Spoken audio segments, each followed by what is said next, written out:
Hi everyone. इस video में हम BA programme generic elective semester 1 या 2 में पढ़ाया जाने वाला सब्जेक्ट हिंदी भाषा और साहित्य का हिंदी ए का पीवाईक्यू डिस्कस करेंगे और कोशिश करेंगे समझने की कि कितनी जो यूनिट वाइज वेटेज है वो रहता है। तो बेसिकली ये जो सब्जेक्ट है इसमें जो पहली यूनिट है इसमें आप पढ़ोगे हिंदी भाषा का डेवलपमेंट और ग्रोथ कैसे हुई, और आप इसमें राष्ट्रीय भाषा, राजभाषा और संपर्क भाषा के रूप में हिंदी यानी कि हिंदी के कुछ अलग अलग जो रूप हैं उसके बारे में पढ़ोगे। इकाई 2 में हिंदी जो साहित्य है, लिटरेचर है, उसके बारे में आप पढ़ोगे, इसका आदिकाल, मध्यकाल, आधुनिक काल। और इकाई 3 में जो है कुछ संत काव्य हैं वो आप पढ़ोगे, भूषण हो गया और बिहारी हो गया। ठीक है। इसके अलावा इकाई 4 में कुछ कविताएं हैं जो आप पढ़ने वाले हो।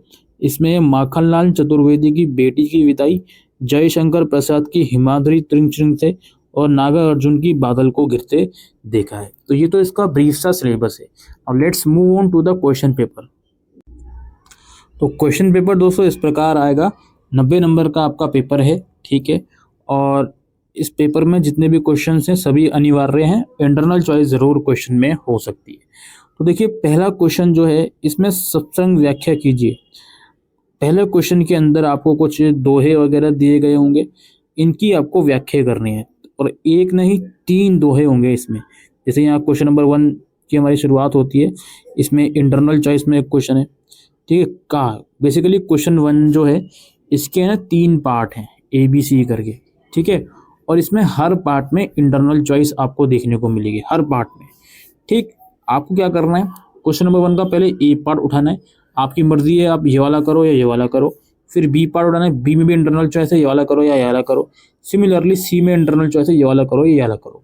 अब ये जो क्वेश्चन है ये आया बेसिकली इस तरह का है, आपको कुछ इसमें ये ब्रीफ से दोहे दे देंगे, 4-5 फ्रेजेस या लाइंस दे देंगे, इनकी आपको व्याख्या करनी है कि ये किस में से लिया गया है, कौन इसका लिखने वाला है, क्या इस पॉइंट का मतलब है, वो सब चीज़ें। और ये ऑब्वियस सी बात है आपके सब्जेक्ट के अंदर, सिलेबस के अंदर जो पोएम्स वगैरह हैं उसी में से आया है। ठीक है। और कहीं दिमाग लगाने की ज़रूरत ही नहीं। समझ गए। तो ये पहला क्वेश्चन इस तरीके से बनेगा। इसके बाद दूसरा क्वेश्चन है जी, हिंदी भाषा के उद्भव और उसके स्वरूप पर प्रकाश डालिए, या फिर राष्ट्रभाषा और संपर्क भाषा का परिचय देते हुए उनमें अंतर स्पष्ट कीजिए।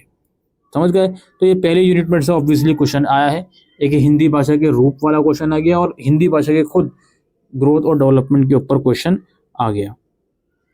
इसके बाद अगला क्वेश्चन हमारे पास है, संत काव्य की प्रमुख प्रवृत्तियों पर वर्णन कीजिए या भारतेंदु युग की प्रमुख विशेषताओं का उल्लेख कीजिए। ऑब्वियसली ये जो थर्ड वाली यूनिट है उसमें से क्वेश्चन बना है।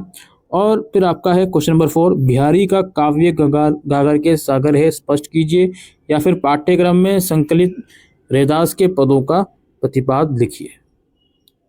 ठीक है। उसके बाद है, बेटी की विदाई कविता की मूल संवेदना बताइए, या फिर बादल को गिरते देखा है कविता का सार अपने शब्दों में लिखिए। ऑब्वियसली इकाई 4 में से लिया गया है। फिर आपका है, किन्हीं 3 पर टिप्पणी करनी है आपको, सिद्ध साहित्य, राजभाषा और रीतविद काव्यधारा और वीर रस के कवि भूषण। और है इसमें है जयशंकर प्रसाद का साहित्यिक परिचय और छायावान। इन 6 में से किन्हीं 3 पर आपको टिप्पणी करनी है। तो इस तरह का पीवाईक्यू आप लोगों को देखने को मिलेगा। लगभग हर एक यूनिट की वेटेज इक्वल है, हर एक यूनिट में से अच्छे से खासा क्वेश्चंस आप लोगों को देखने को मिलेंगे। तो उम्मीद करते हैं आपको ये वीडियो यूजफुल लगी हो, तो वीडियो को शेयर कीजिएगा। Thank you.